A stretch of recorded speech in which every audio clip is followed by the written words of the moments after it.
Alright boys, it's time to talk about the lore behind Dead by Daylight's Hillbilly. As we go through this story, I need you to have this question in mind. Who did more damage to Max Jr., his parents, or the developers of Behavior who said, we love where he's at performance-wise, but we want to make some changes, and then nerfed him to hell? Also, warning, this lore is particularly violent, so be advised if you're faint of heart, or worse, if my dad told my grandma that I'm a niche internet micro-celebrity on YouTube, don't watch his grandma.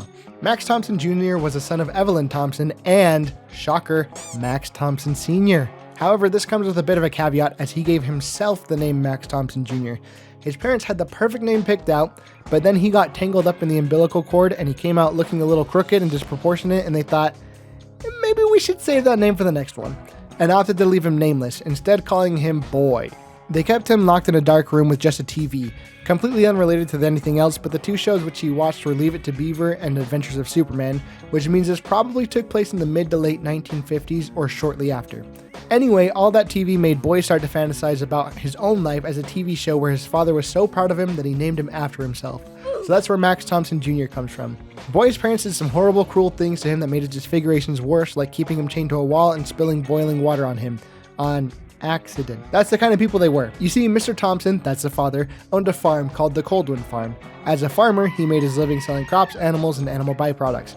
In addition to this, he had an arrangement with the chief of police and many other local criminals in which he'd take their dirty money, pretend it was part of his income in order to clean it, and return it to them in exchange for being able to pocket some of it. It was, however, the no-good, dirty, rotten pig chief who convinced the Thompsons to keep their son rather than send him to the farm upstate to live with other unwanted boys, because hey, it was free labor. For years, Boy was locked and chained in that dark room, and occasionally his parents would burst the door open, which would blind him with a sudden flash of light, thus giving the teachable perk Lightborn. They'd give him a hammer, and they'd force him to run around the barn and bonk the animals to death while they and the dirty cops watched and laughed. Then they'd return him to his room. Max's tome lore mentions a high-pitched whining that he hears occasionally that gives him a severe headache and a desire to take his parents and send them to what VeggieTales refers to as the Island of Perpetual Tickling. This high-pitched whining is most likely the entity working its magic on him and nudging him towards his destiny. After enduring being a punchline for many years, Boy's in the middle of one of these bonking sessions when the flies start talking to him.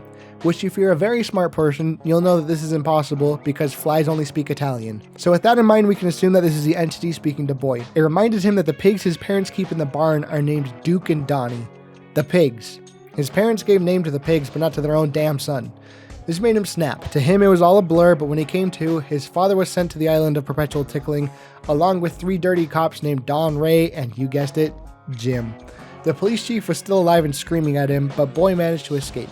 Boy confronted his mother and demanded that she tell him his real name. She didn't, so he bashed her teeth in, tossed her around the room, and gave her a big old bear hug until he crushed her spine.